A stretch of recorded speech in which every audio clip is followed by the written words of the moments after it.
Good afternoon. I am Kendra McNeil, owner and curator of We Are Lit Multicultural Bookshop based in Grand Rapids, Michigan.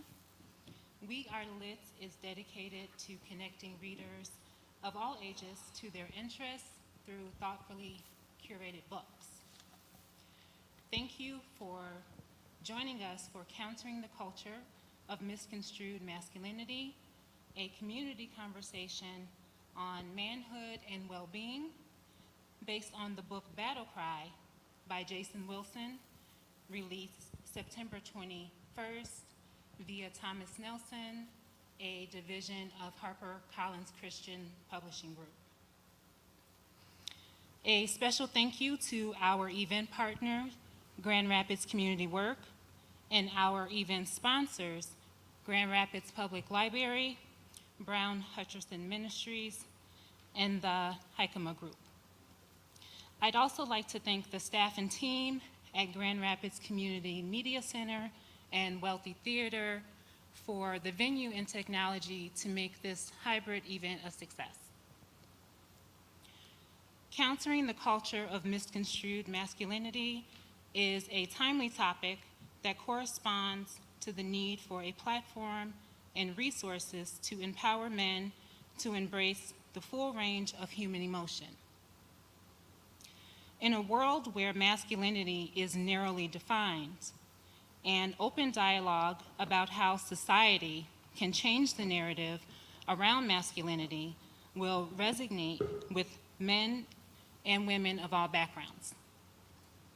In Battle Cry, Waging and Winning the War Within, Jason Wilson teaches readers how to unlearn society's definition of masculinity and offers them the tools needed to live fully in the present. It is an honor for We Are Lit to be a stop on Battle Cry's book launch, and it is an honor to have two powerful voices from the community, Pastor Joe Jones and Paris McMurray, join him in conversation. Joseph D. Jones is the pastor of Brown Hutcherson Ministries. He is the Second Ward Commissioner for the City of Grand Rapids and former president of the Grand Rapids Urban League.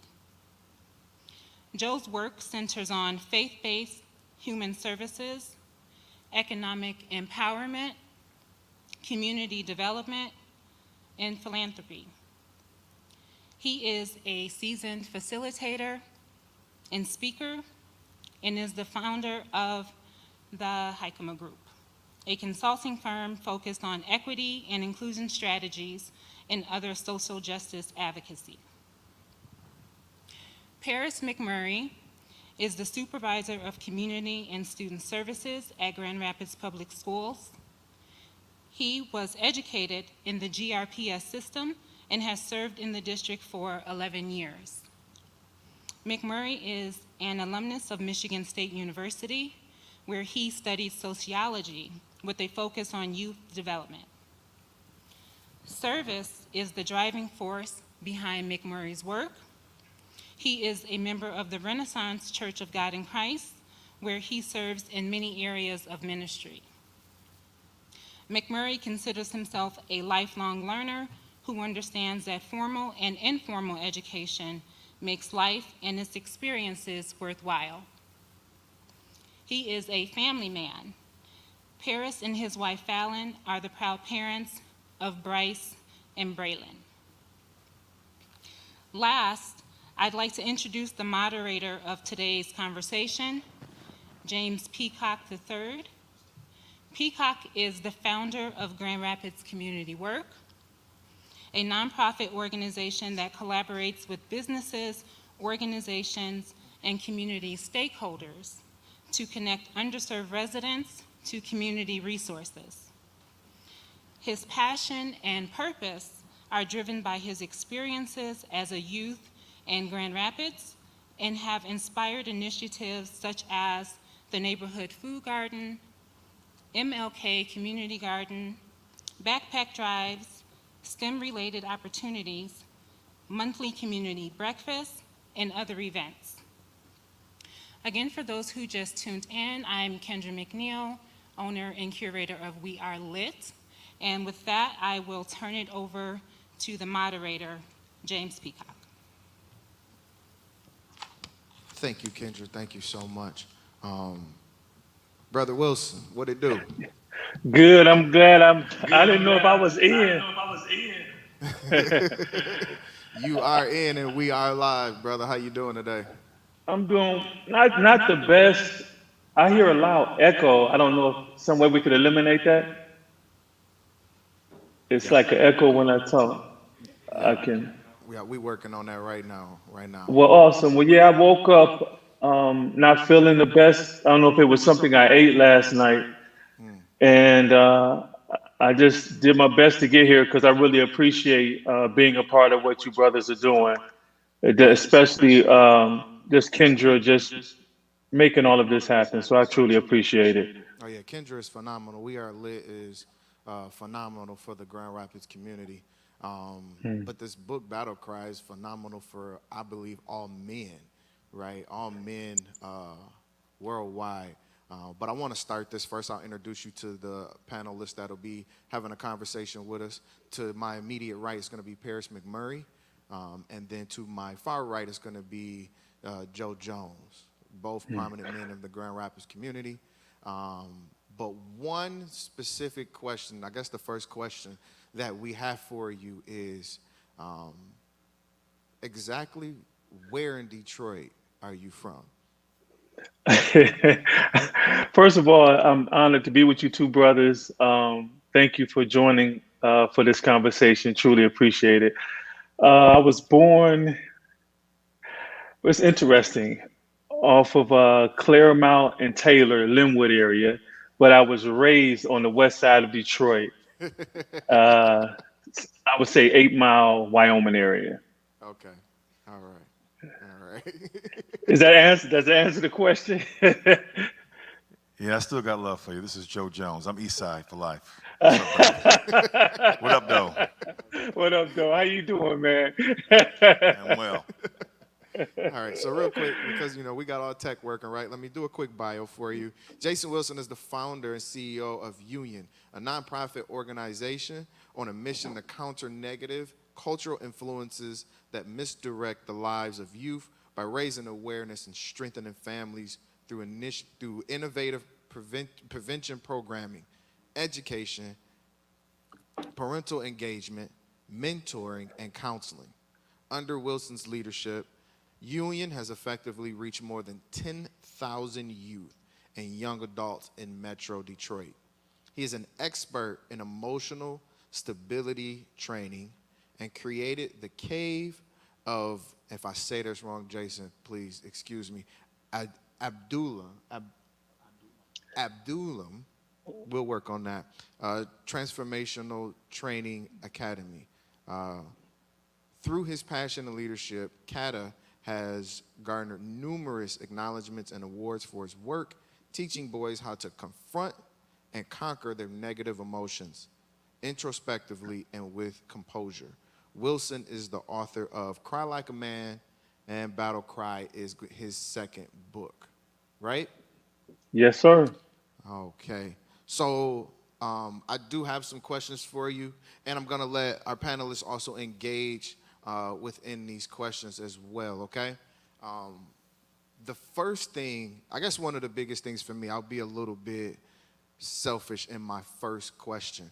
Um, in chapter one, right, you immediately gave me what I call an emotional whooping, right? Straight out from the gate, I kind of had to check myself. And it was this statement that was really, really specific for me. The hardest thing for a man to do is deal with himself, to confront his own emotional pain and trauma so he can stop inflicting it on others.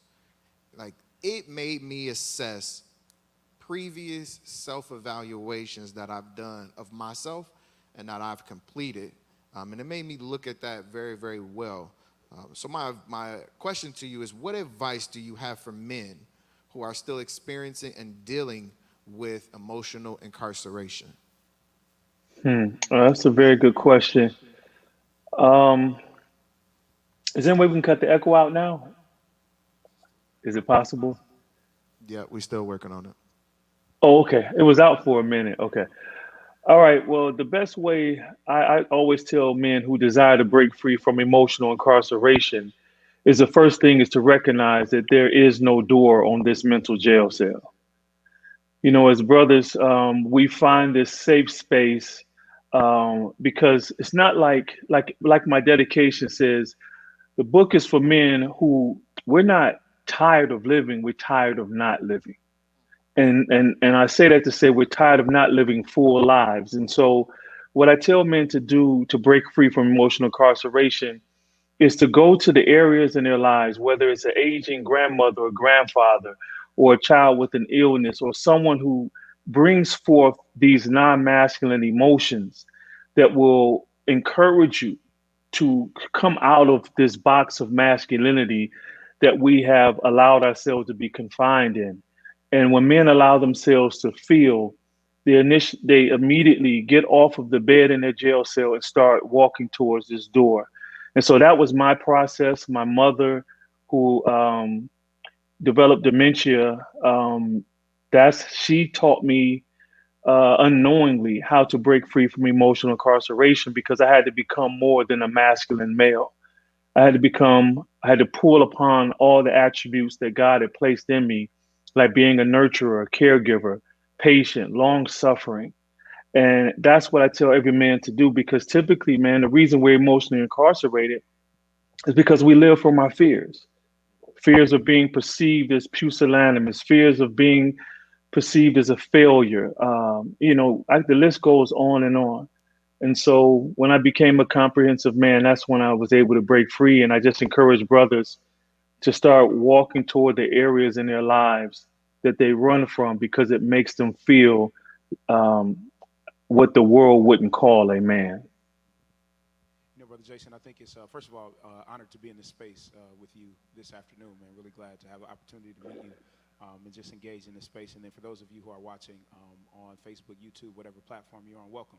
I'm glad you all are in this space as well. But Jason, I think it's really interesting that you mentioned that in front of a jail cell there is no door, and sometimes the concept of walking is difficult for folks to kind of grasp, if you will. Can you talk to us a little bit more when you say walking into a space or walking away from a space or just exploring those areas a little bit more? Talk to us about your definition of what walking really means for a man. Are you asking me basically what it means to walk out of emotional incarceration or walking to the areas in his life that will bring forth the change he desires? Walking out primarily. Walking out Hmm. primarily, if you don't mind expounding on that. Oh, no, no, no problem at all. I mean, truthfully, I like using myself as an example.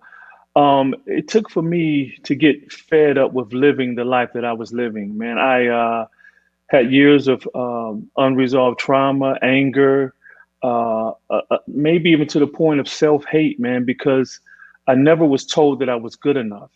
And I always allowed my trauma to time travel to my present. And so because of that, I never could really fully live in the moment. I wasn't a good husband. I mean, I provided and I was caring. I loved my wife. I wasn't a good father. I mean, very demonstrable. I lived up to the definition of a disciplined dad or a father who only shows, his type of love through providing, protecting, and you got to do everything I say when it needs to be done, never understanding. I wasn't a verbal processor. So the first step for me to get off the bed in my mental jail cell of emotional incarceration was to first acknowledge that something was wrong with me. And even in that, the Most High was like, Jason, just because something is wrong with you doesn't mean something is wrong with you. And we as men, because we know something is wrong. We know we're not living life to the fullest. We know we're more than masculine. And we want to express the hurt. We want to be free from self condemnation. We want to be better husbands, better leaders. But because of the fears, because of, you know, us living in our trauma, it's hard to really get up. So for me, I got fed up, man. I just couldn't continue on living that way. I was about to lose my family. My wife and I were considering separation. No infidelity, no gambling issues, nothing. We just could not get along because it wasn't just me. Again, it takes two people to come to reconcile and bring a marriage together and make it work. But I knew I was the majority of the problem. So that's what it took for me to get up and start walking. And another key thing I share in Battle Cry is don't rush the process. So often we'll read books that say the 7 steps to this or 10 steps to that.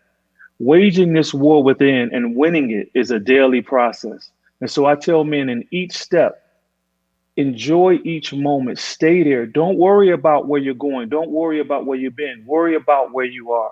What's the most you can do in that moment? And for me, it was stop allowing my frustration, my fears, um, I would just say my frustration and fears that stopped me from truly loving my mother. I even prayed for her death because I got tired and it hurt so much to see her suffer. But God made it clear. He says, that's not love, son, that's fear. Because I got tired of crying. I got tired of feeling the emotional pain that I was told a man shouldn't feel. We're supposed to be fearless, right? And so when I was able to allow myself to feel, I started taking more and more steps. And before I knew it, I was not only out my cell, but I was down the hall about to exit the entire prison. And so I just tell men, because we're so quick, especially as Black men, we will condemn ourselves because I was told my entire life almost by my father, and he loved me. It was just never good enough. And so because of that, we find ourselves saying, you know what? I'm tired of hurting people. I'm tired of disappointing myself. I'd rather just stay here and sit in this cell. But the way to walk out is to first stand up. Don't condemn yourself. Walk slowly. Take your time. You may take a step back, but just don't sit down and keep moving forward. Yeah, I hope somebody heard that. Just because something is wrong with you doesn't mean that there's something wrong with you. That was powerful, Jason. Thank you. Appreciate that. Thank you, brother. And I kind of correlate that. I have a saying that I used to share with youth I used to work with, that sometimes people become stable within their instability, which is that their instability becomes their stability, right? And so when Mm-hmm. the appropriate way of how you should live instead of survive arrives, right? You don't know how to technically deal with that aspect, right? So then now that becomes your instability, right? But my next question is, and you spoke about your mom and her dealing with dementia. You've shared so many personal experiences in the book Battle Cry. My question to you is, what is the one experience that you wrote about and you were kind of like, you know what, I may need to do more healing on that, or it was just a little heavy on your heart? Hmm. That's a really good question. I would say, and I was just talking to someone, let me think.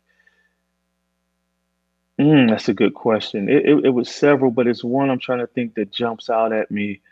Um, I can't. That's a really great question. I know Cry Like a Man, there were several. When my friend who was shot in the 8th grade, I didn't cry, man, because again, boys were told we weren't supposed to cry. And when I wrote that chapter, uh, the Most High told me to go back to where I saw her body lay behind the school, and I cried. That was the first time I had cried since she was killed in 1984. In Battle Cry, I would say, um, man, I don't know. That's a very good question because a lot of I wrote from my healing and my learning. But I would say more so, I would think about the affirmation. For years. I was seeking and training in martial arts. And sometimes I have to remind myself that, I am good enough and that, um, you know, just letting go of things in the past, like I wrote about in the Shadow Mission. I still love training in martial arts. I wish I could be a student again. But do I have the time to go back there and do that with all that's in front of me? And so those are some of the things I had to learn to reconcile because as men, we want our own goals. We want things that we want to accomplish. But I know my calling is greater than my own desires. And so that's one, definitely my shallow mission is to reconcile the things of my past so I can fully be in the present. But that was a very excellent question. And as I'm pondering it now, it's pretty much resolved a lot, man. Cry Like a Man allowed me to flush out a lot. Battle Cry, I'm sharing with everyone just all the spiritual and mental weapons that help me wage and win every day. Do I wish I desire to have more control over emotions as it relates to communication, especially with my wife. Sometimes I can be short with her, and I'm working on that right now. But I've definitely evolved as far as being able to be a verbal processor.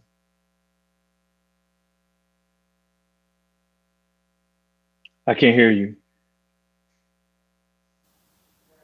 There you go. All right. So you spoke briefly about affirmation, right? Throughout the training process in reference to young men and youth, how important is that for young men that you've came across? Affirmation is, man, the foundation in which a boy's entire, I don't want to say his existence, but who he is built on. I mean, even in the cave of Adullam, one of the greatest, one of our evaluations that really mean a lot to me is that almost 80% of our recruits improve their grade point average without tutoring. And that's simply because everyone in the cave of Adullam, we affirm every young boy in who they are instead of what they're not. And because of that, they learn to believe more. They stop allowing what their eyes see to dictate what they're really feeling, and they become better. And for me, again, I had two brothers who were murdered, and my mother, her heart was guarded, understandably so because of the trauma and the pain and then the fear of losing another son. She really couldn't be affectionate to me and affirm me. Her whole thing was, kind of telling me what I couldn't do. And as a result, I started gravitating towards a high risk lifestyle where I did get the affirmation I longed for. And thankfully, I'm still here because I should have been dead at least 3 or 4 times. And so affirmation is crucial for a young boy's development. That's why gangs are so popular. When I deal with boys, work with boys who are in gangs, that's the main thing that draws them is that they feel like they belong, the camaraderie, the affirmation. There's really not a lot of negativity as far as what you can't do. They're encouraging you, even though it's not good things, but encouraging boys in the things that they can do. And so as men, it's so important that we affirm our young men and also, I mean, we affirm ourselves. I can't tell you how many times I hated seeing the man in the mirror. And I just tell myself that I love you. You are okay. Keep pushing through your own wounds and your pain, and you're beautiful, and that's how I have to affirm myself, brothers, every day when I get frustrated, all the work that I have to do, feeling that I'm alone. I have to say, I may feel like I'm alone, but I'm not alone. I know the Most High is with me. He's brought me this far. And I have to keep praying, even now in the moment, not feeling the best. I have to put that away because I affirm myself because I'm saying, hey, Jason, this is a great work you're involved in. Move past the emotion of fatigue or whatever you're feeling so that you can live in the moment. And that's what affirmation does for me. And it does the same thing for young boys and men. Brother Jason, I would tell you that I've thoroughly enjoyed your book, and I see it as really an opportunity to affirm. And by the way, that was one of my favorite chapters because I put a premium on the power of affirmation, and I think you do a phenomenal work of making it plain. And I think what you and what the book and what your life represents and why I think it's so impactful is you speak to the power of second chances. And I think too many of our brothers, in particular, have actually, gone to a place of believing that just that one shot and that's it, right? But you have proven time and time again, and we see that in your writing, you talk about, what your marriage was, and now you're talking about what your marriage is. And so there's this reminder of the power that comes with second chances. And so just wondering if you could speak to that, because I think that if there was ever a message for men, African American men in particular, is that, I'm a firm believer that we serve a God of second chances and third chances and fourth chances. So just if you could speak to that. That's very good. This is Joseph, am I correct? Joe, okay, Joe, yeah. Okay. Um, I completely agree. If we can lower the echo, that'd be really great. It's kind of hard for me. There we go, perfect. I completely agree. I mean, that's why I use my life as an example. I can't tell you how many times, I wanted to give up on myself. I didn't desire living, I wanted to be a music producer. That didn't happen. Martial arts was okay. I had a passion for it, but I wanted this one sensei to teach me and pour into me because of my father wound. That never happened. And then parenting, as a father, you always feel that, man, am I doing the best that I can? Is there something more that I can do? And one thing that I've learned along this journey is that, again, we go back to self-condemnation. You know, I tell my recruits when we're training, they'll start getting hard on themselves if they make a mistake during training. And I say, hold on, stop for a minute. I say, what can you make a mistake during practice?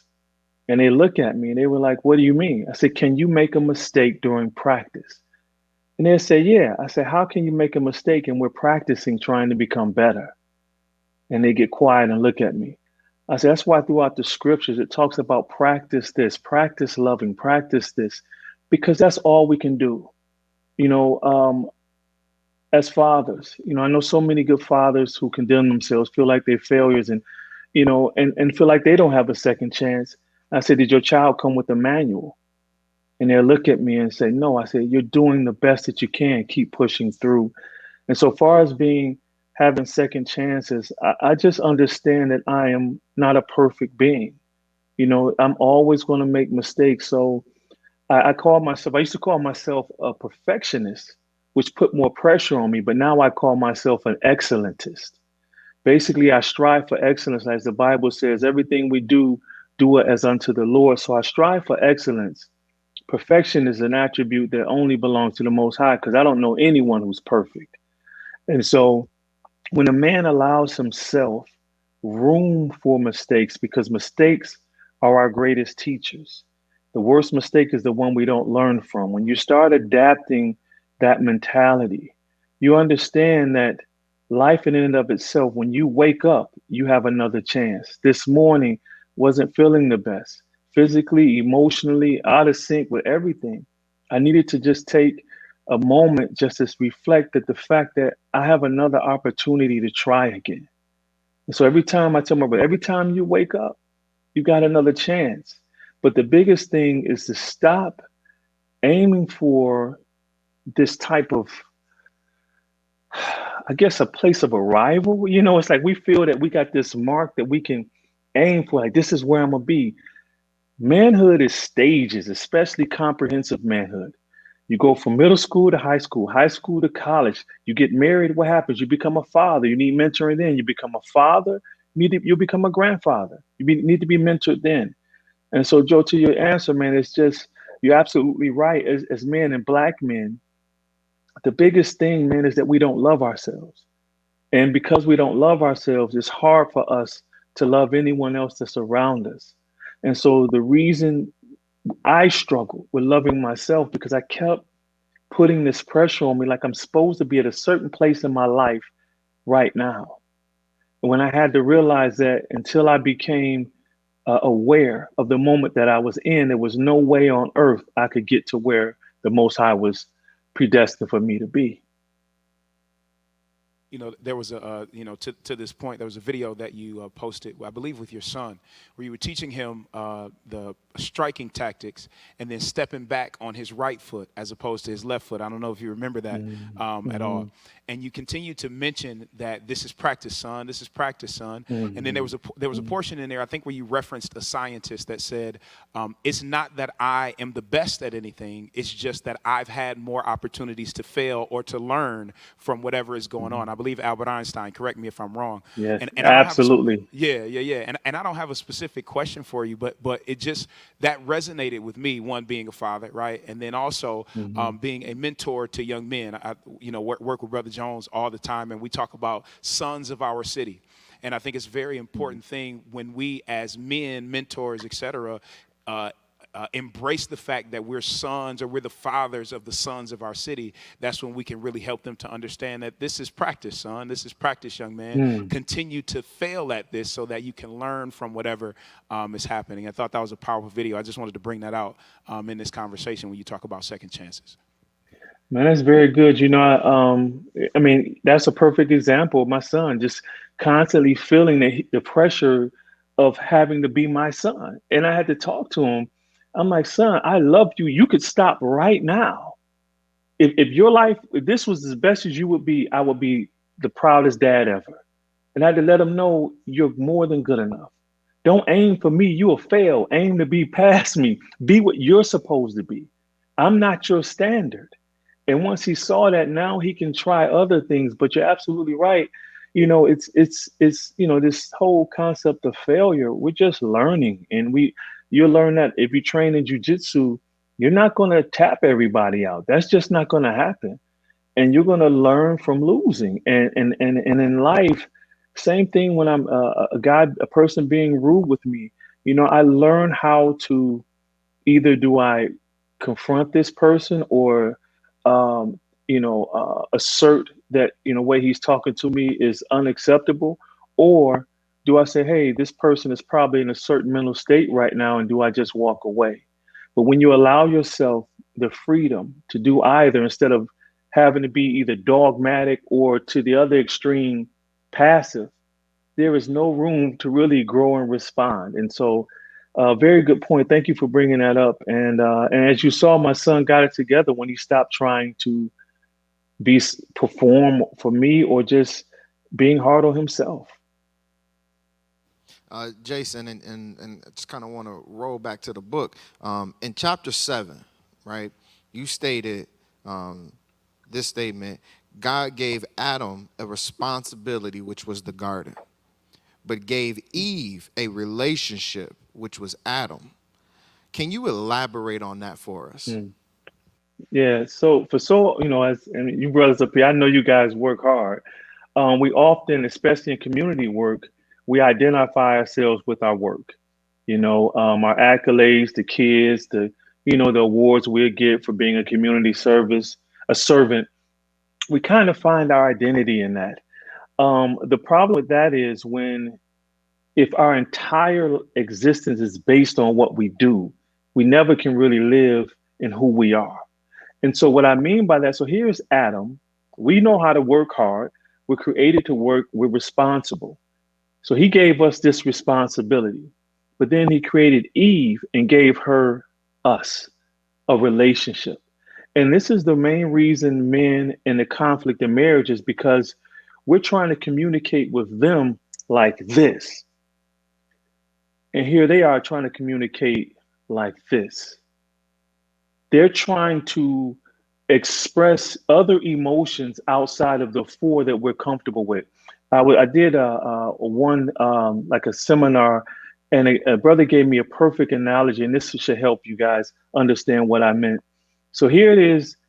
God gave humans like the 8-box crayons and the 64 box of crayons. He gave us 64 box of crayons, which are emotions. But we as men, we pick the 4: the strength, aggression, the boldness, you name it, any other masculine attribute. But here it is, this gamut of other emotions that the woman comes with, that we have, but we're locked into these few. And so we cannot relate. We can't communicate. So here it is with my wife, and I'm going to give you an example. I love using myself. My wife one day was sitting right here in our kitchen, and I was expressing to her, I said, "Hey, I wish I could spend more time with Jason." And she simply said, "I wish," she says, I can't wait for you to desire to spend time with me like that." So because again of the wounds and living in who I'm not, I immediately heard it was something else I wasn't doing right. And here it is, I'm just trying to be with my son. But here it is, my wife, whom God blessed me with, I can't relate to her language because all I'm used to doing is working and trying to perform and be who I am instead of just existing so I can be in the moment. Before I had known that my brother knew it, brothers, I had yelled demonstrably and hit my refrigerator. And there's still a dent in the refrigerator right now. I could replace it, but I won't, as a reminder. And at that moment, I saw my wife's countenance just go down and down. And that's when I knew something was wrong. I did not know how to communicate in a human way. When we lock ourselves into this performance based living, we cannot relate to our wives. We can't really express, be in that conversation. And so, excuse my kids walking by. I don't know why they're doing that, but Understood, brother. it's You all okay. right? Yeah, You and mortified. Hey, there's how my you wife. doing? So, Hey, Miss so Wesley. yeah, yeah.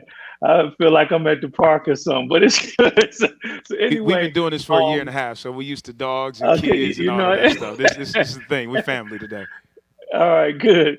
And so it wasn't my brothers until I knew how to express really what I felt. So in that moment, I felt anger because I felt offended, but really what was happening, I was hurt. And I should have said, wow, Nicole, I'm just trying to be a better father. And it hurts me because it seems like there's nothing I can do to please you. That right there would immediately open up the floor for a much deeper conversation.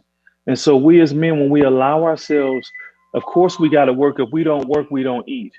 When we allow ourselves to get beyond the work and to be in the moment, start expressing really what we feel. And I talk about this in Courageous Transparency about the feeling wheel, where it's three tiers of emotion so we can stop getting used to just the core angry, mad, frustrated, pissed off. And we can start going deeper to offended. I'm scared of something. This is my abandonment issue because I fear that this person is going to do this. So now I'm angry. But let's really express what's really going on. And so that's what I meant by that. When we allow ourselves to really open up the gamut of emotions that the Most High has given us, our marriages become better. Our communities, the work you brothers do, to be able to tap into a young brother's true feeling of what he's feeling. And that's why the Cave of Adullam works so well. I don't allow them to give me one word answers. We keep digging and digging and digging until they say, well, Sharaf, which means servant in Hebrew, they call me Sharaf instead of sensei. They'll say, well, Sharaf, I'm scared. Or the one video that went viral, or one of my recruits, we were doing a grappling drill, and he said he was hurt. He wasn't hurt, he was nervous. But as men, because we can't live up to this masculine mandate, that we can't always be strong in the moment, he couldn't even just say, Sharaf, I'm nervous. And so what I told him to do in that moment, I said, let's try this again and attack me. But I want you to yell, I'm nervous. And when he kept doing that, now he was able to move past his nervousness and accomplish what the task at hand. That's what happens when we become comprehensive men. And that's what God meant for us to have in this life. Yes, we are to work, but this blessing called woman, she needs more than just a masculine male. And I learned at a young, I'm not gonna say young age, but I learned probably about a senior in high school of this thing amongst men where a lot of us who grow up in urban areas have a low emotional vocabulary, right? Which is I have a feeling, but I don't know the feeling. So because I don't know how to express verbally the feeling, it's anger, right? Or it's happy, or it's sad, or the very basic of emotions and things of that nature. How do you grow that aspect of growing your vocabulary to say, you know what, this is what I feel? it actually took me to work with kids, work with youth, and say, so you feel happy. Why do you feel happy? Right? And then we go down the aspect of, oh, you're hurt because this happened. Are you hurt or are you disappointed? Right? And so really being specific and giving feelings a title, right? Rather than just saying I'm mad or I'm happy. And, I have to apologize to my kids because they get it to the full gamut from me, right? Even to the aspect of, what did you learn in school today? One word answers are not appropriate for me. What advice do you have for people who weren't able to really stretch themselves thin and look introspectively and really figure out a vocabulary or a way to express these emotions in an appropriate way? Is there any sort of resource that you've utilized for yourself and you can say, hey, I think this would be good for me? Yeah, oh, absolutely. I shared in Battlecry. I pulled it up on my phone. I keep it in my phone, brothers. I don't know if you can see that. It's called The Feeling Wheel, and it's by Gloria Wilcox, a psychiatrist. And so, if every brother or woman who's watching this right now, download it. So what I do, even though I'm very good at verbally processing what I'm feeling, all of them will go here because in the center, you'll see the base emotions, like you were just saying: mad, sad, scared, joyful, or powerful. But if I just go in the second tier of mad, the first emotion is hurt. Then you have another one, there's rage, I'm critical. You go to the third tier, jealous, selfish, frustrated, irritated, skeptical. So those are it shows you like, wait a minute, okay, mad is at the surface, but if we dig a little deeper, okay, cool. I'm a little critical. Why am I critical? Because I'm concerned about something that happened in my past, and it's making me feel mad in this moment. Instead of me just saying, okay, let me just work through the way I'm feeling. But if you just stay in the element of just being mad and don't dig deeper, you'll never find resolve to any situation. And so definitely the feeling wheel is a go-to. I give it to our boys in our academy. We actually have a list of emotions that they pick from at the beginning of each training, and it stretches out or maybe about 8 feet. And they just identify what they're feeling like, and then they go deeper, like you said, which is excellent. Why are you feeling that way? It's not enough just to tell me how you're feeling, but why. And in martial arts, and this is why I love martial arts, techniques change when a real situation occurs. So I can teach you the how, like how to do this technique, how if someone's grabbing you in your neck, how to lock their arm up. But you need to know why that technique worked, because in a real situation, they're going to be moving. And so the same thing with your emotions. How are you feeling? Why are you feeling that way? Once you figure out the why, now you can control the reaction. Then you can respond accordingly. Um, so as I was reading this book and going into it, I kind of want to touch on a topic that I feel like we stir away from, right? The chapter of sexual self-control and how as men, as hurt men, we use sex and relationships as a cover-up or a vice for the hurt or the unreleased trauma, as you eloquently say in the book, right? What advice for men who may be stuck in that wheel, right, of sexual, of not utilizing sexual self-control, what advice can you give those men? For me, that was a struggle for me to break through. My father, who I looked up to, he modeled a promiscuous lifestyle. Um, it wasn't until I stopped objectifying women was I able to overcome that stronghold. Because as long as I viewed women as objects, something for me to use just to to express an emotion, or just to, if I'm depressed, I go grab a magazine or look at a video. And that's what it took, my brother, for me to really say, wait a minute, they're more, much more than this. And then even deeper, when I had to figure out, why did I start treating them like objects?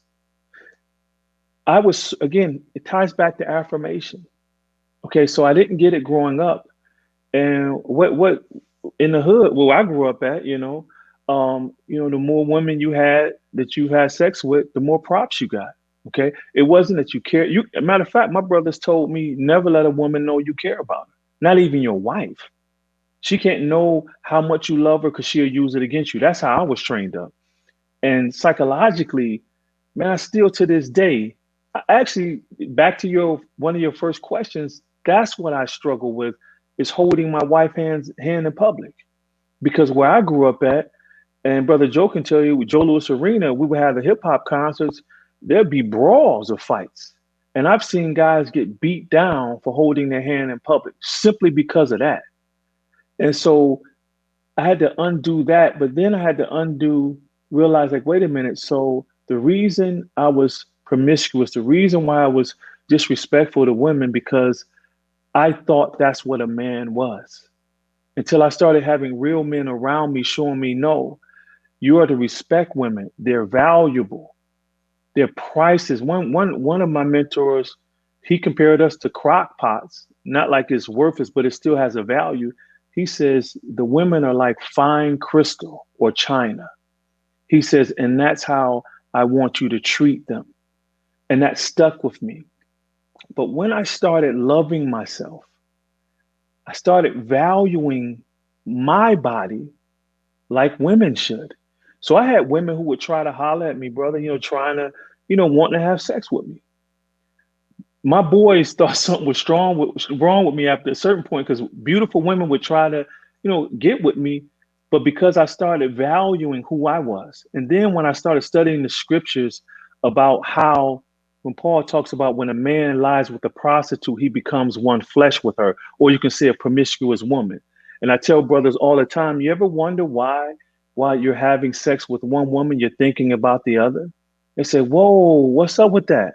I say, because spiritually, when you become one flesh, that's supposed to be that one woman. But now you're giving a piece of yourself to all of these women, and they visit your bedroom spiritually. There was an article out, I think it was in Science Digest, that talked about how in a man's semen, a piece of his DNA stays in a woman. So it's so many ways we can look at this. But for me, and when I help men who struggle with masturbation and pornography, the key thing is I take them, let's go to the root again. Okay, I understand the lust part. I get that. But why do you feel you need this? Why has this become a vice in your life? And they go all the way back, and many of them trace it back to mother wounds, not having affirmation from their mother. So sometimes it comes off as anger. They feel they can dog women. I don't care about this girl or this B, you call them, just profanity, whatever. And now, before you know it, you've had sex with about 20 women before you're 20 years old, because of you didn't deal with some trauma in your past. And for me, it was a lack of affirmation. I didn't get the affection from my mom, like I told you earlier. Her heart was guarded, justifiably so, because two of her, well, one, my brother was murdered, but then my other brother from my father was murdered, who she cared about. And because of that, I looked at women like objects. But when I saw them for who they really are, they're not trophies, like trophy wives and all this other stuff we call them. They're not objects to just be displayed. They're humans that deserve our love, comprehensive love. So that's what I tell a man, is to get with a psychotherapist, and have them take you back down the road to where this addiction started, or this habit started, and have them trace the root cause, because it's more than lust, man. You know that. It's way more than lust. You have men, I've seen men with attractive wives cheat on their wives with a woman who looks nowhere near as good as their wife. It had nothing to do with appearance. It had to do with what that woman made him feel. And that's what we have to understand. And if we, like the Most High told Cain before he killed Abel, he said, sin is crouching at your doorstep, but you must master it. And so until we learn how to master our emotions, they become our masters. And when a certain emotion master you in the wrong moment, it will be detrimental. To this kind of convoluted understanding of what normal and abnormal is, right? When you talked about, I really enjoyed the story that you talked about of your first date with your wife, going to the movies, and you didn't hold her hand. You wanted to be in that space and say, "Hey, I feel this way about you," but it actually took her kind of reaching across the aisle, literally, to hold your hand. And so, so it speaks to this idea of what's normal behavior versus abnormal behavior, to men, especially growing up, like you say, to show affection, to show care, to show that you love, was something that was abnormal. And not something that it was readily appreciated by this culture of, I would call it toxic masculinity, as we're talking about, right? Can you speak to the strength it takes to challenging what the society would say is abnormal behavior, to actually be in touch with your emotions, be in touch of what you're feeling, and then also just in your relationship with women, a level of respect, and making sure that they are treated the way that they should be?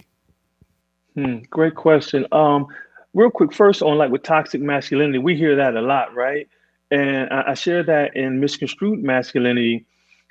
Masculinity in and of itself is beautiful. Like if we were all together in that building and all of a sudden a fire was just surrounding us, we would want a fireman in all masculinity to come in, kick that door down, strong, grab us out of there to safety. We would want him to just knock on the, hey, you guys okay? Y'all all right up in there? We want him to come in with full masculine attributes and rescue us.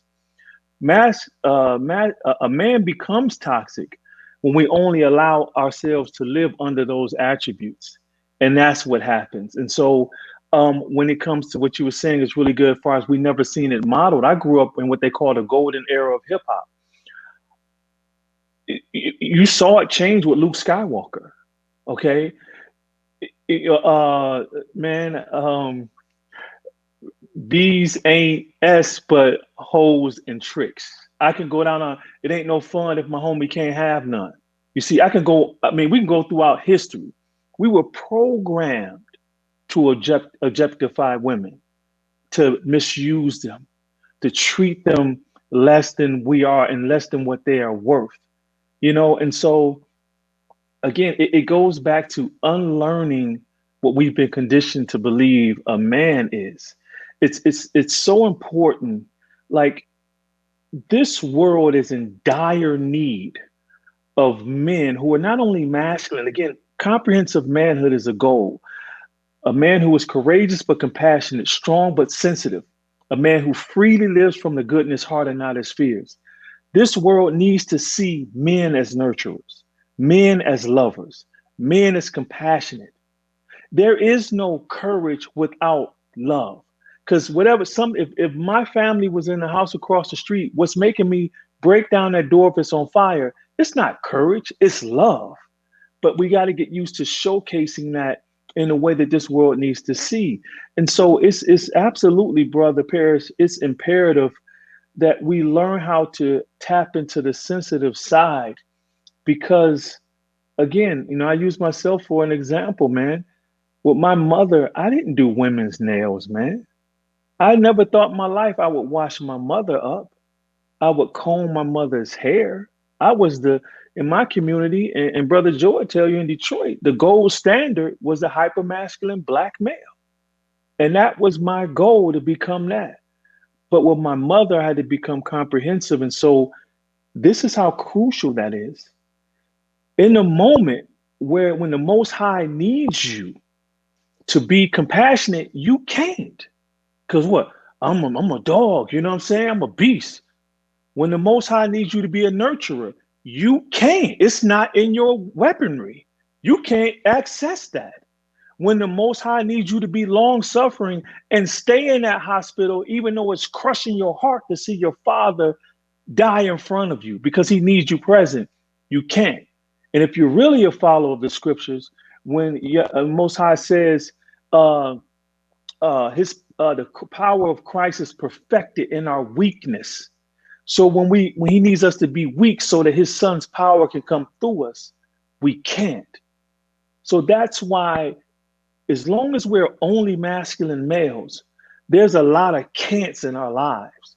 But when you become comprehensive and break free from misconstrued masculinity, there's nothing you can't do. You become anything and everything you have to be at any given moment.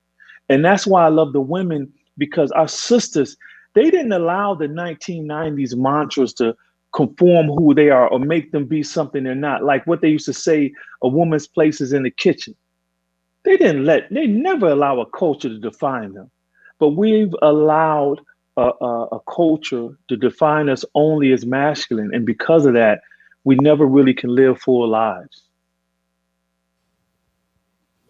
You, a recurring theme throughout the book is one that I think is critically needed for our community, for black men, because it's something that if you would, I think, ask a number of us, the answer would be that we don't have any.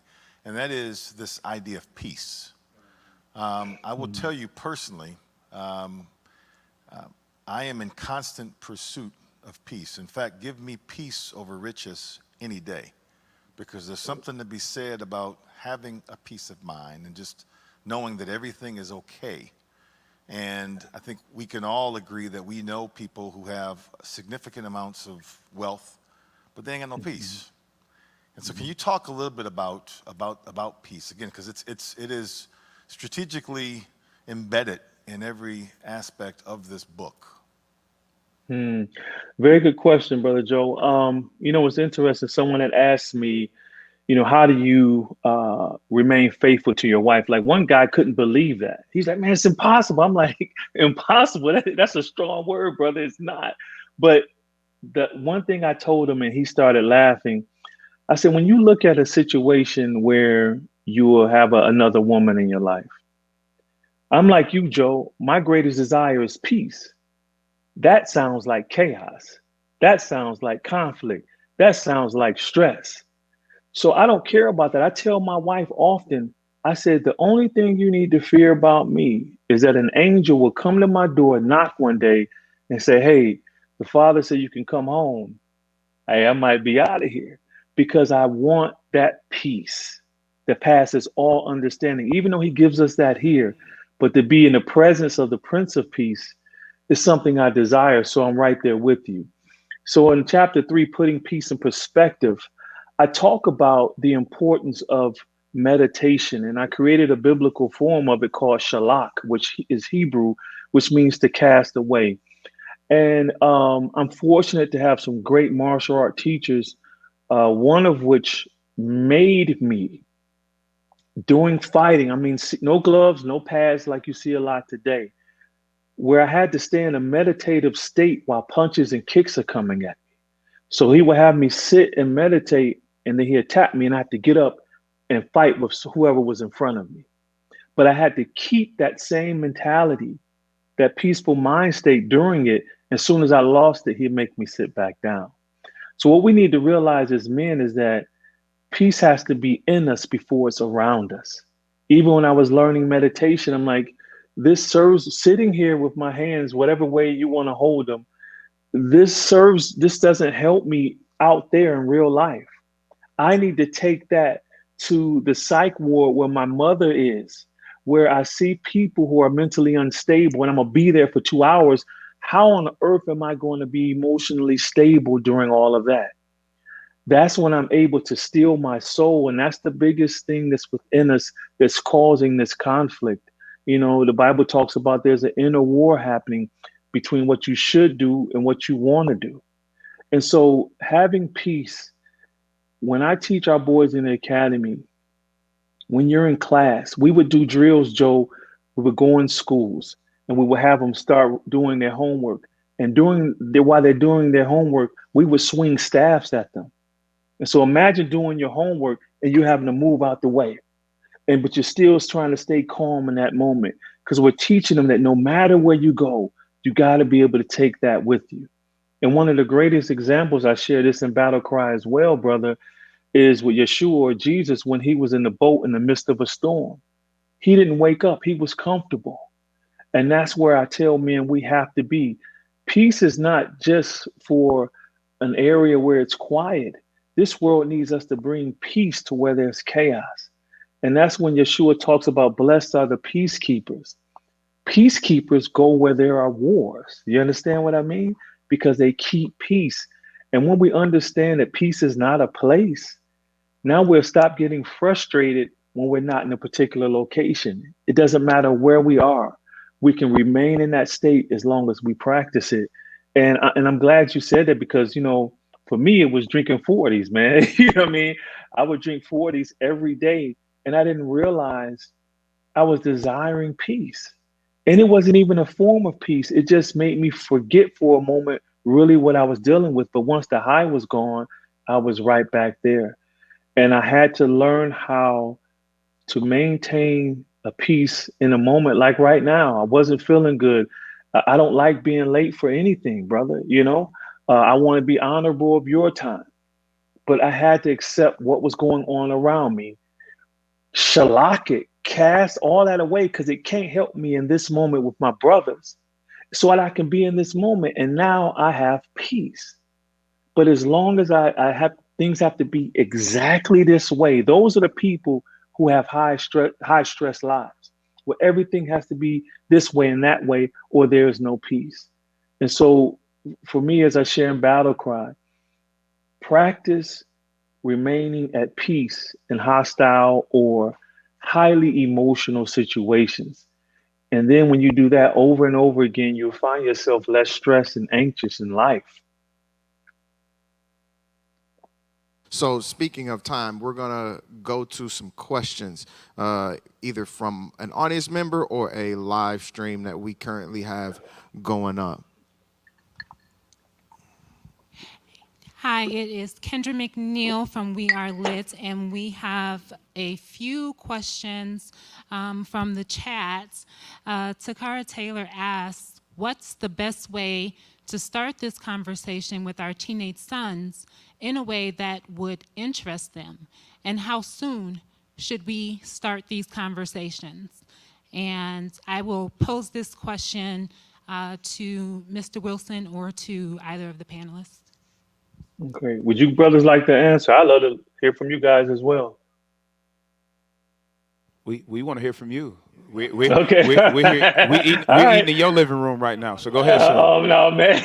Add on, but we want to definitely Well, hear from you. oh yeah. I like I say, I'm a student, man. I love learning, and I love your three different perspectives, and I appreciate it. And please, bring your perspective to this question because it's so needed. We truly are a tribe or a village. To Kara, I think that's how I pronounce her name, Miss Taylor. The best time to start is young, like 4 or 5 years old, about becoming comprehensive. Because again, that's when we're programmed to only be masculine. The whole boys don't cry comes from when you're crying a lot when you're younger. So instead of saying those things, saying, "Whoa, what's happening? Why again, brother? Why are you crying?" And then allow them to express it. Sometimes with my son, I had to help him because at one point he was becoming hyper emotional. I said, son, that can be used against you as well. And so I would start that conversation as soon as they can understand, as soon as they start crying and feeling emotions, because you need to show them what being a comprehensive man looks like when they are a boy. The best way to start it is always, I love like teachable moments. Like that's the best way for a boy to learn. Like with my son, when he had a breakdown when we were just going through boxing drills, he never forgot that day. So every time you have an opportunity, a teachable moment, if he's having a fit of rage or a kid is said something to hurt him, or he's potentially getting bullied or whatever, or he's disrespectful to you, sit down and talk to him through that moment. Son, why are you talking to me aggressively? Have I done anything to hurt you? Instead of being like I used to be the typical parent, it's my way or the highway, No, no, no, no, no. This is a human being in front of me. I want you to learn how to verbally process what you're feeling and then express it in healthy ways. So again, for me personally, I love just taking captive the moment and teaching. And I think that's a great place to start. And one thing I've utilized specifically with my children is I would want to catch them in the moment, right? In the moment of a lot of emotion. And we would do breathing exercises. And I would always tell them in that moment, I would never ask you to do something that I'm not willing to do for myself and with you. And so we would literally breathe through that moment and then have the conversation of, hey, look, so what's happening? What are you experiencing? What is the problem that we need to solve? And give them an opportunity to work through that problem themselves. Because eventually, I'm not going to be able to work through your problems. You're going to have to work through your own problems. And so, trying to teach them at a very young age, take time, be still, and think about what you're dealing with, and then make an appropriate adjustment. Concept of leaning in is what you're talking about, Peacock. There's a moment in your. I watched a lot of your videos, Brother Jason. There's a moment where a young man was crying in the kata, and you said, "Hey, man, it's okay to cry." He then began to cry even more. Hey, man, it's okay to cry. You can cry in here. You can cry in here. And what that communicated to that young man was that it was okay to feel that emotion. And I think that's one thing that, to get back to the question, that's one thing that we have to make sure that young men feel is that it is okay to feel whatever you're feeling. If you're feeling frustrated, then articulate that and then find that root cause of, okay, what is it in that moment that's making you the most frustrated? If we shy away from those things, that's when those become caged. Then you talked about the symbolism of the incarcerated mind and the incarcerated feelings. And that's when incarceration begins, right, even in that moment of frustration. And so if we continue to encourage our young men to lean into whatever they're feeling or whatever emotions they may be experiencing, it's powerful in itself. Excellent. Next question from the chat comes from John Covington. Jason, can you speak on your comment in the book, "Our sons hear what we say, but watch what we display"? And before you answer that, I also just want to pose, there are a few guests in the auditorium with us, and so if you have any questions, just please let me know and I'll bring the mic. But Mr. Jason, if you can please go ahead with that question. Absolutely. Basically, model what you want them to be. We're quick to say, do this, do that. You need to practice this and do this. But if they see you doing the opposite, they call you hypocrite, or they will not follow your lead. And I actually had a conversation with my son, Brother John, maybe about 3 weeks ago. I said, could you imagine?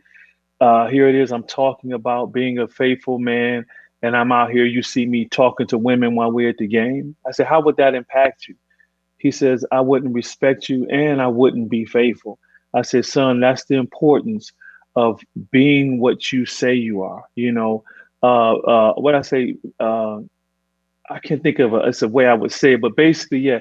So instead of just, as fathers, we do this, do that, don't do this, don't do that. But if I want my son to just say, again, be in physical shape and stop eating junk food, but he every other day he catch me with a Snickers in my hand. It's just not a good message to send. He needs to see me practicing discipline in that area, or whatever area in my life that he desires to change. I remember this one actor who was can't think of the guy's name. He was upset because his son dropped out of college. And his father kept telling him, go to college, but his father hadn't finished college. So his father dedicated, I think, 2 years to go back to college with his son, and they both graduated. And that's pretty much what I mean by that. About Anthony Anderson. Yes, yes, yeah, yeah. And so that moved me because, here it is, he wants the best for his son. But again, you're telling them to do, but then they say, well, wait a minute, Dad, you didn't do. But for him to say, he didn't have to do that. He humbled himself and said, you're right, son, let's do this together. And that's the beautiful thing I saw about that. And so as fathers, we need to practice what we preach. And, when I fail into the flip side, I tell all the young men that's up under me, I say, I want you to learn from the good that I do and the bad that I do. Learn from my mistakes, please, because I don't want you to do those as well. If you see me short with my wife, or if I lose my temper in this situation, or I'm not planned for this day, I want you to learn from that and grow as well. So, as fathers, another great teachable moment is when we make a mistake. Don't just keep, if you and your wife get in an argument in front of the kids, don't reconcile only in your bedroom. Go to your children's bedrooms or in the den and say, hey, I just want to let you know the way I was behaving is not acceptable. And I apologize to you. And this is not how a husband should talk to his wife. And we have one final question from the chat from Reverend Dr. Don Tynes, and he is asking, how do we increase African-centered manhood to increase the number of Black families headed by Black husbands, wives, and Black children? And I'll pose that to the panel or Mr. Wilson. I wish he could expound a little more. Do you brothers know what he's talking about? If I think what he's asking is just overall, what do you all think as leaders in the community would be a way to help with the family structure in the Black community? Okay, well, I talk about that as well in Battle Cry. So many young men, and I know you brothers see it as well. They come around wanting to help transform the community and be servants. And what I always do, I look at their hand, their wedding hand. Their left hand, and see, where's your wedding ring. You know, the way we build community is from the family, and you get married first, and then from there you branch out. But so often, again, we're workers. We're trying to do the work, but we're working backwards. We're not, we're putting the cart before the horse. And so for me to increase the numbers of Black families headed by a Black husband, we have to make marriage attractive. We have to make family the goal of success. I never forget a time when I was sitting with a millionaire, and he was just baffled to why I was turning down so many speaking engagements. And he said, don't you want to be successful? And I grabbed my phone and I pulled a picture up of my family. I said, I'm already successful. And he just got quiet because, as I don't know, I think his brother Joe mentioned that we know several people with money, millionaires, they're not happy. And so for me, my family, who I am in these four walls, is everything to me. Of course, me being a servant of the Most High trumps that. But when I work from here, you know, I don't lose sight. And so you see boys will look at that. And so one of my recruits just got married. He just turned 19 years old because he's seen it modeled by me and my assistant. Like, this is the manual. You want to change that? Start here. And so I believe once we start making marriage appear of more what it is, a blessing, and children as a blessing under the umbrella of marriage, then you will start seeing more men operate as husbands in their homes. I'll even take that a little further, especially like working with kids. Once you so I'll be honest, growing up, the drug dealer was cool, right? I was the coolest person you could ever be. Mm-hmm. And to make it a point of, well, who becomes the coolest person now? Even in Battle Cry, you say, with the lack of male role models present, right? A young man will then adapt and pretty much let the culture model his behavior, Mm-hmm. right? I.e., Mm-hmm. Luke Skywalker. Mine specifically was Too Short. Too Short was my guy, So, Mm-hmm. but the culture will then, the young man will then model the culture instead of modeling the men who are appropriate, right? Am I? Mm-hmm. You're dead on, brother. You hit it right on the head. I mean, like my brother, millionaire drug dealer. I mean, the people we were able to meet with, I'm like, whoa, so they're shady too. And he flew me all around the country. He was my idol. That's who I wanted to be like. And when he got killed, I had to look at life differently. I saw then that that's not the way that I wanted to go. And then God provided me men like yourselves who modeled it like this is being the king. What type of king doesn't have a queen? You know what I mean? You got to have a princess and princesses, a princess, a prince and a princess. So this is my kingdom, and I love it to come home to a family. Was it always healthy? No. Again, we don't have especially in our community. I'm my grandfather was lynched, not my great grandfather. My grandfather was lynched. So I'm still dealing with intergenerational trauma. So we haven't really experienced true family in this country. And so we have to be more gracious to ourselves that we're learning and we're trying to do our best. But again, you hit it on the head, man. The drug dealer was the superstar of the in my community. You wanted the car, you want the Benz, you want the girls. And And, unfortunately, I lost a lot of friends like that. Go ahead. yep. And these two brothers right here speak a lot to being sons of our community. You'll hear that term a lot from these two, of the sons of our community. And so being able to be on the side and watch the model of what these two brothers right here, from two different generations, right? It gives you the feel good of our community is headed into the right direction, and it goes beyond Mhm. what role model they may just be at home. They're also modeling these behaviors within the community, right? And so now Mhm. you have kids from a school who may be like, well, one day I'm gonna grow up and be Mr. McMurray, right? You may have children in a church that grow up and say, well, one day I'm gonna be like Reverend Jones. And I think that Mhm. extends the hand of just my prince or my princess, but I can be the father of somebody else's prince or princess just through the aspect of exposure, right? And so Yes, that's you know what's even good. You know what's good about that, and sometimes we forget that even boys and girls in parented homes, we have both parents.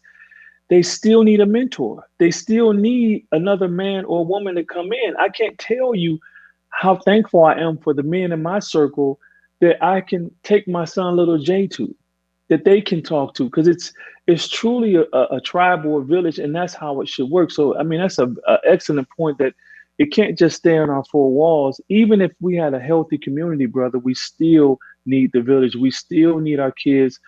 It needs to be cultural, and once they can see that, then they have confidence in really walking in it. It's very good. In the Bible, and I'm paraphrasing now, where people will never come into the knowledge of what the Bible says, or what Christ can do for us. But it talks about us being living epistles, right? People will read us Hmm. all day long. And so therefore, we have to take this responsibility to then occupy all spaces. If that means you taking your Hmm. wife and your sons and your daughters to the movie so that other people can see you, sometimes that has to happen. It may seem as though you're on display, right? Like you're in Hmm. a show. But the reality is, the more that you occupy these spaces and then make it a cultural norm for this unit, make it a cultural norm for this normalcy, if you will. Back again to what we Hmm. talked about a little earlier, Brother Jason, this normal versus abnormal behavior. No, this is normal for me to hold my wife's hand in public. This is Hmm. normal for me to kiss my son on his cheek. This is normal for me and my father, Bishop Dennis McMurray, to kiss each other on the cheek when we greet each other every single time. Like, that's normal behavior, because what it is, it shows a level of affection. It shows something that continually is fighting against this misconstrued masculinity, that you so eloquently Hmm. put, and that you talk about all the time. We have to occupy our spaces, because people are definitely looking and reading whatever life we're living.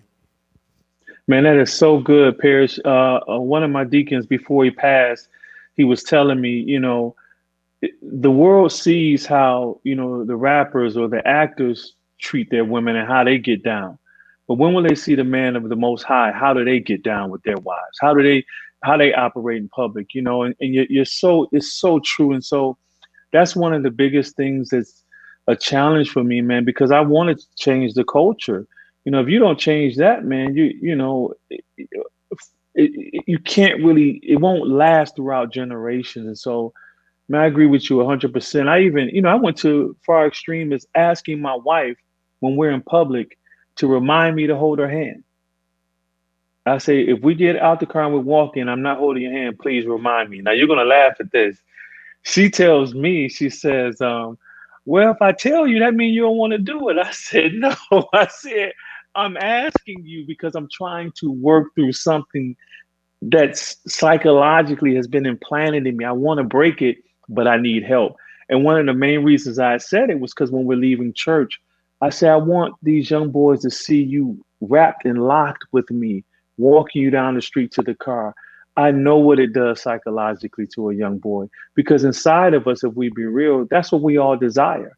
We just fear allowing ourselves to be that vulnerable with anyone because of what we've seen happen to men who have done it. And I will present one more question from the audience here with us at Wealthy Theater, and then I will turn it back over to James for final words as we wrap up. So this question is for you, Mr. Wilson. When is the last time you cried like a man? Hmm. Man, I would say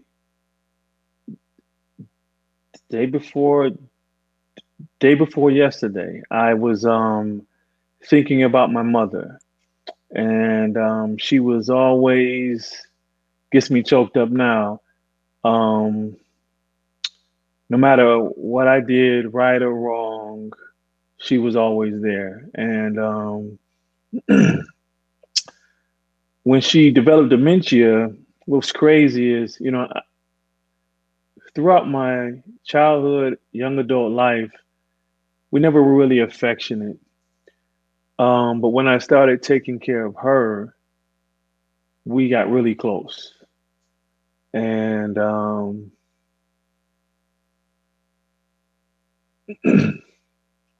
I miss that. I miss having not to say a word.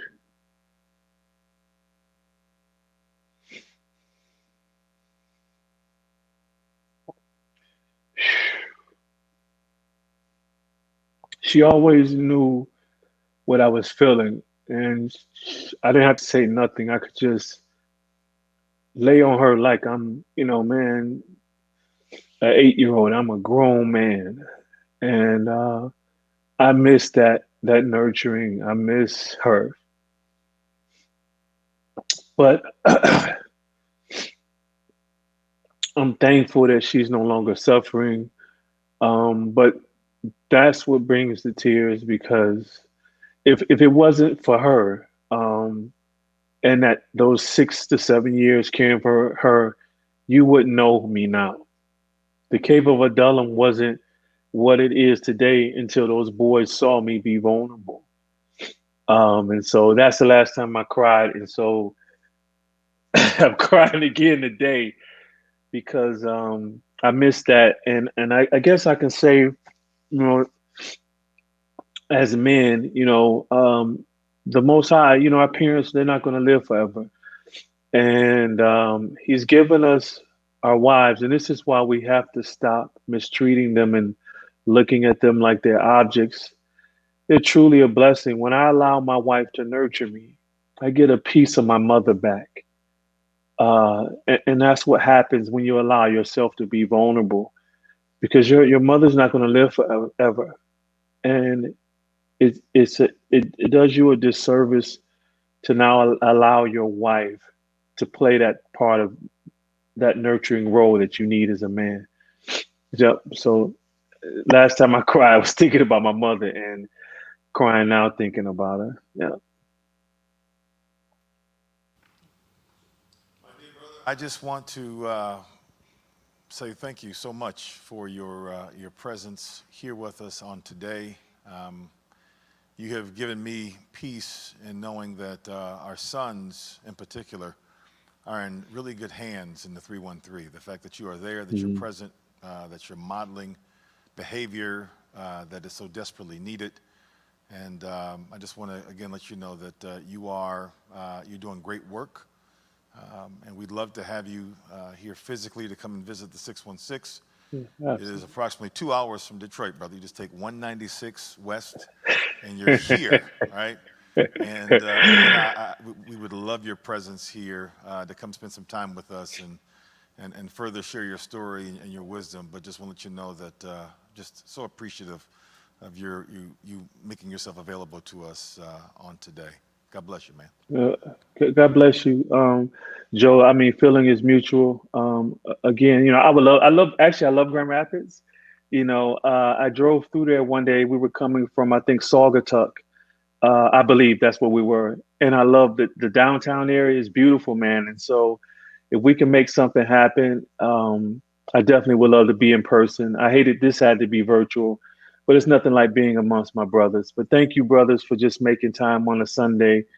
It's truly appreciated. Thank you for your words. And I appreciate what you're doing. We all need each other. And here in Detroit, I'm just one of many servants and soldiers, doing the best that we can. But I just wanted to salute all three of you for what you're doing. Thank you. No, Brother Jason, the most beautiful thing about engaging with your work is that I was able to, get it on text on my laptop, and this transformed from a laptop to a mirror, and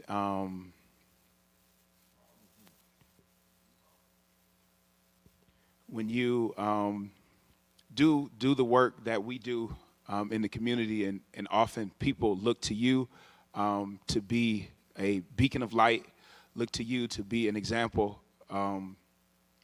It's not so often that you get an opportunity to just sit back and just get fed and look at yourself and look at the things that you do or don't do, look at the things that you engage with every day.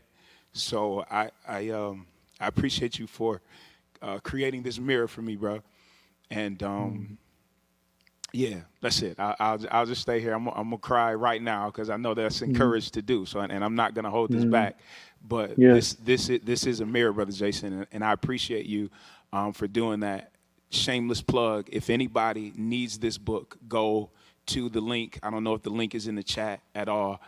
Go order this right now. Like right now. Like don't even wait. Matter of fact, the link is right there. We are lit. gr.com products battle cry. Click that link right now and go buy your mirror. Don't go down to the beauty supply store and go get a mirror. Go right to this link and go purchase your mirror, man, because this mirror will show you who you are and show you what areas you need to continue to walk in. So, Brother Jason, man, I salute you today, brother. Appreciate you. Appreciate you. Thank you, Paris. That blessed my heart. Thank you for your courageous transparency. Again, like in this work, we find ourselves alone, just wanting to hear someone or someone just to pour into us. And I know exactly what you're talking about. And you just poured into me, and I'm thankful that I can do the same to you. Brother Jason, so I'm gonna try not to cry as well. But You this better let was that stress go, brother. this was I'm gonna be vulnerable, right? Because that is what this book offered me. It offered me the opportunity to say it's okay to have these feelings and it's okay to be vulnerable. You're talking to a man who thought he would never ever get married in life. It just was not in the stars for me. I really dove into your book as I was celebrating my 1 year wedding anniversary, right? Albeit it was in Hawaii, so it was, a really great place to read it, right? But I really had the introspective moment of what is the one thing that I haven't given my wife? And for me, it was being vulnerable.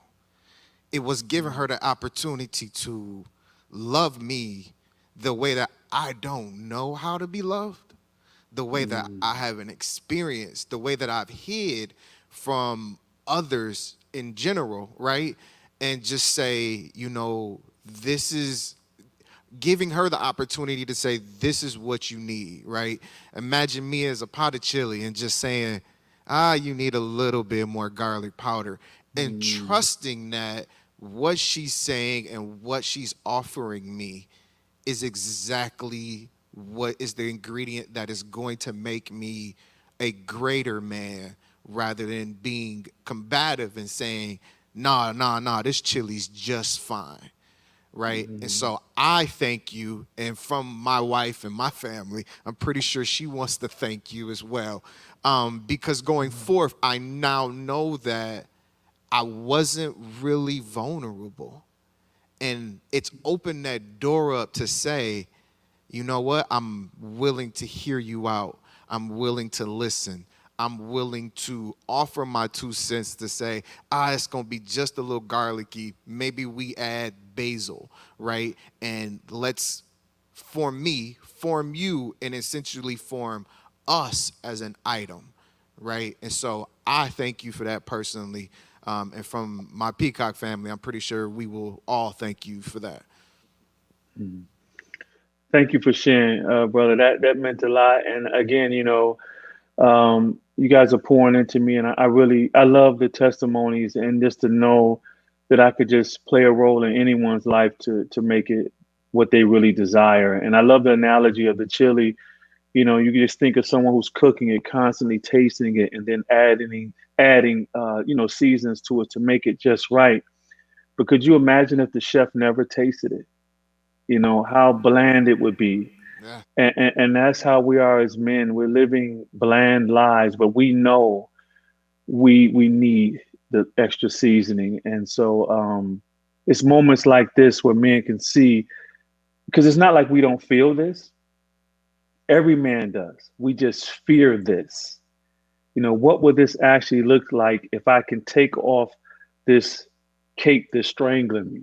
Like a friend of mine said, before he could even get into any relationship, he would always say a woman could never see Bruce Wayne, she can only see Batman. And that was a miserable life for him. But when he allowed that mask to come off and allowed the woman that he wanted to marry to see Bruce Wayne, he experienced the love that he had really longed for. Again, we would love to thank our sponsors for today's event, Grand Rapids Public Library, the Heikema Group, Brown and Hutcherson Ministries, as well as the partners for today's event, We Are Lit. A big, big shout out to We Are Lit, and just putting this in the atmosphere. Thank you so much, Kendra. Shout out to Grand Rapids Community Work, and shout out to the Wealthy Theater and the crew here, man. These guys are doing great work. Great work. Jason, just to let you know, because we don't like opening up wounds and not figuring out a way to deal with them. What we're gonna do is we're gonna have a follow up to this in reference to our community, and it's gonna be around a monthly men's breakfast that we have going on through Grand Rapids Community Work, in which we'll be discussing these topics that we're sharing here today, as well as discussing some topics specifically from the book as well. And at that event, we will actually do a book giveaway. So that information will definitely be on Facebook starting tomorrow morning. Please just go to the Grand Rapids Community Work Facebook page, and you will get all of the information in reference to the October Grand Rapids Men's Breakfast, which will be solely based on the conversation today and the book Battle Cry, in reference to specifically the Grand Rapids community. So, again, thank you, Jason, man. We appreciate you, brother. Man, the honor is all mine. Thank you for putting this together. Kendra, just everyone, this is truly a blessing. And I'm really encouraged to see, I wrote Battle Cry for the men who are suffering in silence, the ones who no longer can yell that battle cry so that they can wage and win the war within. So it's really encouraging to see men are now just stepping up and saying, hey, life is more than what I've been living, and I want to experience more of it. And I want this world to experience more of who I really am. And so thank you again for helping us continue to spread this word, and I truly appreciate it. No problem, brother. We can't wait to see you in Grand Rapids soon. Absolutely. Very, Yes, very soon. absolutely. Uh, Absolutely. Yeah. yeah, to everybody out there, man, we hope that today's event really, really poured into you. We hope that it, if not poured into you and closed some wounds, we hope that it opens some things for you to really dive into and try to find some connection in order of healing. I will definitely shoot you straight to Ecclesiastes 4:12. I won't tell you because I'm expecting some men to tell me when they see me at the men's breakfast. From myself, from the panelists here, we love you. Blessings.